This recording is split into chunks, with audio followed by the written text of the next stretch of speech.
Okay दोस्तों, तो मैं आपको जो चीज़ बताने वाला हूँ, आई थिंक वो ई कॉमर्स में बहुत इंपॉर्टेंट चीज़ है। और ये जो मेरी पहली वीडियो थी मार्जिन के ऊपर, तो उसके साथ आप इसे थोड़ा सा लिंक कर सकते हो। वो है प्रोडक्ट के ऊपर। तो ई कॉमर्स में जो आपका प्रोडक्ट होता है, या प्रोडक्ट्स मैं बोल रहा हूँ, तो जो प्रोडक्ट होता है वो सारा गेम उसी का है। ऑनेस्टली लाइक आपका प्रोडक्ट क्या है, किस चीज़ की अपील कर रहा है, एटसेट्रा एटसेट्रा। बट उसके कुछ करेक्टरिस्टिक्स हैं जो मुझे लगता है बहुत ज़्यादा इंपॉर्टेंट हैं। और अगर ये करेक्टरिस्टिक्स हों आपके पास उस प्रोडक्ट के अंदर, और ये टेक्निकल चीज़ों के बारे में बात होगी यहाँ पे, ठीक है। तो मैं कोई ऑफर या इसके बारे में नहीं बात करने वाला, तो मैं राइट अवे शुरू कर देता हूँ। सबसे पहली चीज़ जो मुझे लगता है कि सबसे इम्पॉर्टेंट है, आपका प्रोडक्ट बहुत छोटा होना चाहिए। और ये सिर्फ मेरी अजम्पशन है, और मैं इसको क्यों बोल रहा हूँ उसके पीछे आपको रीज़न बताता हूँ। अगर आपका प्रोडक्ट छोटा होगा, स्मॉल साइज़ में, और ये सब बिगनर्स के लिए बता रहा हूँ क्योंकि मुझे लगता है कि I am still a beginner, तो जो मैंने किया है मैं आप लोगों को बता। तो स्मॉल प्रोडक्ट होने से फ़ायदा क्या होता है कि आपका जो शिपिंग का प्राइस है वो कंट्रोल में रहता है। बिकॉज अगर जिन लोगों को नहीं मालूम, आप कोरियर के थ्रू भेजते हो, किसी भी शिपिंग कंपनी के थ्रू भेजते हो, इंडिया में भेजते हो, यूएस में भेजते हो, कहीं पे भी आप ई कॉमर्स करो, किसी भी कंट्री में करो, एक शिपिंग जो होती है आपकी लगेगी। बिकॉज आप डायरेक्ट टू कस्टमर भेज रहे हो, अपने वेयर हाउस से भेज रहे हो, अपने घर से भेज रहे हो, कहीं से भी भेज रहे हो। तो छोटा प्रोडक्ट होगा, कॉमन सी बात है, आपको प्राइस कम देना पड़ेगा क्योंकि वेट कम होगा, वॉल्यूमेट्रिक वेट कम होगा, छोटा होगा। तो तो स्मॉल बेसिकली यहाँ पे साइज़ की बात हो रही है। ऑब्वियसली कहीं ऐसा भी हो सकता है कि छोटा प्रोडक्ट हो लेकिन उसका वेट ज़्यादा हो, तो आप ये भी बोल सकते हो कि हाँ, वेट भी उसका कम होना चाहिए। जितना कम होगा उतना ज़्यादा आपका फ़ायदा। बिकॉज ये ना श्योर शॉर्ट कॉस्ट होती हैं जो आपके प्रोडक्ट में से मार्जिन्स निकाल देती हैं। और जैसे हमने लास्ट वीडियो में बात करी थी कि मार्जिन्स आपके ई कॉमर्स D2C बिजनेस के लिए, और आप बूटस्ट्रैप बिजनेस हो, तो आपके लिए बहुत ही ज़्यादा इंपॉर्टेंट है। तीसरी चीज़, आपके पास, ये अगेन मेरी पहली वाली चीज़ से रिलेटेड है कि आपके, अगर आप मान लो 10 रुपये का सामान खरीद रहे हो, एक्चुअली 10 का नहीं लेते, 100 रुपये का सामान खरीद रहे हो, तो आप उसे मिनिमम लाइक 500 का बेचने की कोशिश करोगे। ये थोड़ा नंबर आपके चेंज होते रहते हैं। यूजुअली हम 3x टू 5x जाते हैं, लेकिन इट डिपेंड्स अपॉन कि आप कितने रुपए का प्रोडक्ट है। अब 10 रुपये का प्रोडक्ट अगर 50 में बेचोगे तो उसमें तो आपको पड़ता भी नहीं खाएगा, बिकॉज ऑब्वियसली आपकी शिपिंग की कॉस्ट है, आपकी फिक्स कॉस्ट है, आपकी मार्केटिंग कॉस्ट है। But I am just giving you know idea कि अगर मान लो आप एक 500 रुपये का सामान बेचने की कोशिश कर रहे हो, कोई भी चीज़, तो आइडियली, और आप एक नई कंपनी हो, आप बिगनर हो, आपके पास ऑपरेशन सेटअप नहीं है, तो ये ध्यान से एक बात सुनना। इसमें कई लोग कमेंट कर सकते हैं, अरे यार, दे आर कंपनीज जो बहुत कम मार्जिनस में ऑपरेट कर रही हैं, लेकिन उनके पास ना एक बहुत बड़ा एडवांटेज है, उनके पास ऑपरेशनल एफिशिएंसी है, जो मुझे लगता है कि बिगनर्स के पास या जो स्टार्टअप्स होते हैं उनके पास शुरुआत में नहीं होती। अगर आपके पास है तो by all means do it, but I am talking about slow learners like me. तो 100 रुपये का, अगर आप 500 रुपये का सामान बेच रहे हो, तो आइडियली आपको 100-150 रुपये का पड़ना चाहिए। आइडियली मैं उसको 700 रुपये का बेचने की कोशिश करूंगा, बिकॉज मेरे पास मार्जिन ज़्यादा हो जाएगा।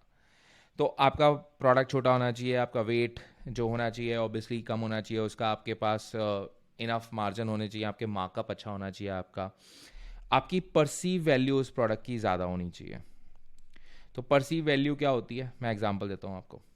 अगर आप देखोगे मार्केट में कोई भी ऑयल होते हैं, फॉर एग्जांपल चाहे वो हेयर ऑयल हो, चाहे वो आपका पेन रिलीव ऑयल हो। तो अभी मैंने किसी से पूछा था कि एक स्ट्रेट अवे में एक ऐसे पर्सन को मैंने रीच आउट किया जो एक पेन रिलीफ ऑयल बेचते हैं, और वो क्या करते हैं, वो B2B बेचते हैं। तो B2B का मतलब क्या होता है, कि उन्होंने बनाया और उन्होंने दूसरे बिजनेस को बेच दिया, चाहे मेडिकल को बेच दिया, चाहे किसी डॉक्टर को बेच दिया, हुसएवर। तो B2B डील करते हैं, कस्टमर को, इंडिविजुअल कस्टमर्स को नहीं देते, जैसे एक आम लोगों को नहीं देते, वो B2B बेचते हैं। तो वो प्रोडक्ट बनता 40 रुपये का है, 40 रुपये का है, $40 का नहीं है। लेकिन उसमें मार्केट में वो जो बिकता है ना, वो 600 रुपये का बिकता है, कोई 500 का बेच रहा है, एटसेट्रा एटसेट्रा। इवन लाइक कई लोग तो उसे 700 रुपये तक का भी बेचते हैं। अब आप देखोगे 40 रुपये का प्रोडक्ट जो है वो 700 रुपये का बिक रहा है। अब वो प्रोडक्ट की कॉस्ट 40 रुपये है, लेकिन उसकी परसीव वैल्यू ज़्यादा है। बिकॉज अगर आप, अब मैं आपसे पूछता हूँ, अगर आपको मान लो कोई प्रॉब्लम है, पेन है किसी चीज़ का, तो अगर आपको 150 रुपये का कोई कोई तेल देगा, परसी वैल्यू, मैं मार्केटिंग पे जा रहा हूँ, हम इफेक्टिवनेस की बात नहीं कर रहे, हम किसी की बात नहीं कर रहे, हम सिंपल उस चीज़ की बात कर रहे हैं कि अगर पेन से रिलेटेड कोई प्रोडक्ट है और अगर आपको मैं 150 रुपये की कोई बोतल पकड़ा दूँ और मैं बोलूँ बहुत अच्छा ऑयल है, यूज़ इट, आप करोगे, बट लेकिन आप उसको परसीव इतना ज़्यादा नहीं करने वाले। लेकिन अगर मैं कोई ऑयल आपको 700-800 रुपये का दे रहा हूँ और ऑब्वियसली मैं उसके लिए उसकी पैकेजिंग अच्छी कर रहा हूँ और उसकी ब्रांडिंग अच्छी कर रखी है मैंने, आप बोलोगे यार 600-700 रुपये वर्थ होगी। और क्योंकि आपकी एक बहुत इंपॉर्टेंट चीज़ जो जैसे पेन जिससे आपको डेली जूझना पड़ रहा है, उससे रिलेटेड अगर कोई चीज़ है, दैट मीन्स उसकी वैल्यू हाई है। एग्जाम्पल के तौर पे अगर कॉस्मेटिक प्रोडक्ट की बात करें, कॉस्मेटिक्स बहुत सस्ते बनते हैं बिकॉज केमिकल्स की मोस्ट ऑफ द टाइम, कई लोग आ जाएंगे, I am just talking about few things, I am not talking about, this is not facts as in facts, there are always different scenarios and circumstances. तो cosmetics usually बहुत सस्ते होते हैं लेकिन उनकी मार्कअप कॉस्ट बहुत ज़्यादा होती है। For example I know a brand जो एक मस्कारा है वो अराउंड $1 बनाते हैं लेकिन उसको $20 बेचते हैं। अब आप बोलोगे यार they are ripping off their customer, no they are not, because perceive value उसकी है $20 की, इस वजह से वो $20 का बिक रहा है। और $20 का बेचने से उस जो यूज़र को फ़ायदा ये हो रहा है, कस्टमर लाइक जो जो सेलर है उसको ये फ़ायदा होता है, उसके पास अब उस कस्टमर का ध्यान रखने के लिए पैसे हैं। ही और she is not ripping off the customer, like he is trying to take more margin because उसे सर्विस प्रोवाइड करनी है। सर्विस अगर आपको प्रोवाइड करनी है, you have to have margin. Again मैं वही वाली कहानी पे जा रहा हूँ, तो परसीव वैल्यू हाई होनी चाहिए आपकी, तो इस तरीके के प्रोडक्ट आप चूज करने की कोशिश करोगे।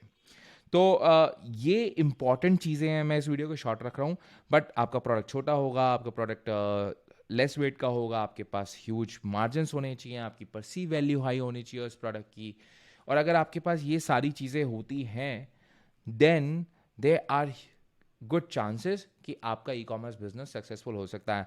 आई एम नॉट टॉकिंग अबाउट कि आपका ऑफर कैसा है, हम नीश सिलेक्शन की बात नहीं कर रहे हैं, कैटेगरी सिलेक्शन की बात नहीं कर रहे हैं यहाँ पे, हम मार्केटिंग की कोई बात नहीं कर रहे हैं यहाँ पे, हम कॉट एंड कोल क्या बात कर रहे हैं, हम बात कर रहे हैं जो इम्पॉर्टेंट चीज़ें होनी चाहिए, लाइक ये सारी चीज़ें इम्पॉर्टेंट हैं आपके प्रोडक्ट सिलेक्शन के अंदर। तो what do think about this, do let me know. मैंने शॉर्ट रखा है इस वीडियो को so that you get some value. आपको मिलूंगा नेक्स्ट वीडियो के अंदर। Bye bye.